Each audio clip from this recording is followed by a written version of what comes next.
રાજકોટમાં મહાનગરપાલિકા દ્વારા શહેરમાં પાણીનો કાપ જાહેર કરવામાં આવ્યો છે। આગામી તારીખ 28 અને 29 બે દિવસ પાણીનો કાપ જાહેર કરાયો છે, જેમાં 28 તારીખે શહેરના વોર્ડ નંબર 11 અને 12 માં તો 29 તારીખે વોર્ડ નંબર 7, 14, 17 અને 18 માં પાણીનો કાપ જાહેર કરવામાં આવ્યો છે।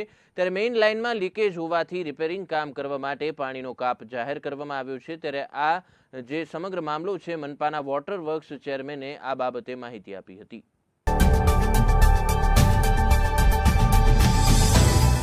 રાજકોટના આંતરિક વિસ્તારોની અંદર 2 દિવસનો પાણીનો કાપ જે છે જાહેર કરવામાં આવ્યો છે। મહાનગરપાલિકાના વોટર વર્ક્સના ચેરમેન આપણી સાથે છે, તેમની સાથે વાત કરશું। અશ્વિનભાઈ, જે રીતના રાજકોટને કયા વોર્ડોની અંદર અને કેટલો પાણીનો કાપ રહેશે?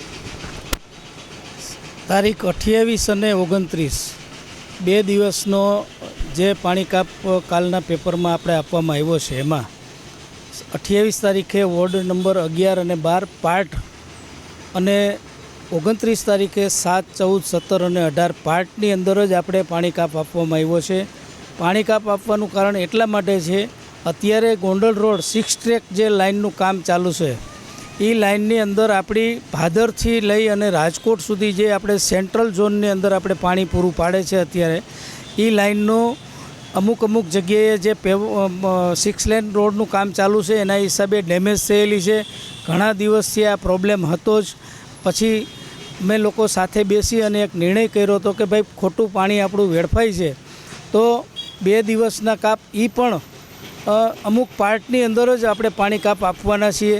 છતાં પણ જેટલું વહેલી તકે આપણે એ રિપેરિંગ થઈ જશે તો એ પાર્ટની અંદર પણ આપણે પાણી આપવાની વ્યવસ્થાની અમે જોગવાઈ કરેલી છે। ખાસ કરીને જે વિસ્તાર એટલે કે 6 જેટલા વોર્ડ છે, તેમાં પાણી કાપ છે, તો એ લોકોને પાણી પૂરતું મળી રહે તે માટેની કઈ રીતે વ્યવસ્થા આપણે કરશું?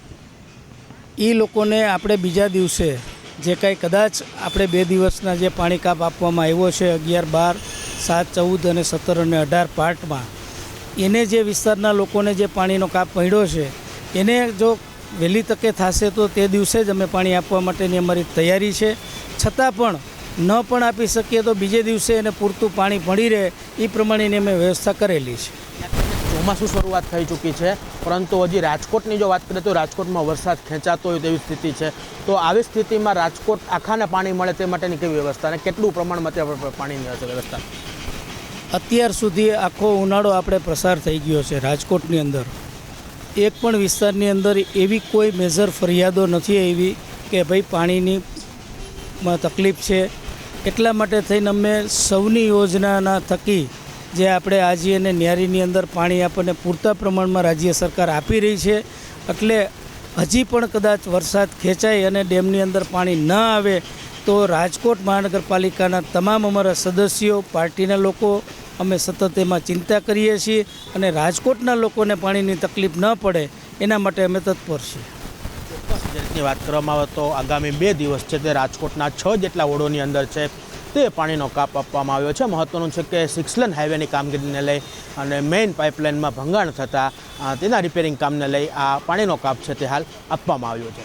કેમેરામેન પ્રવીણ પરમાર સાથે શુભમ ભટ્ટ, ગુજરાત ન્યૂઝ, રાજકોટ।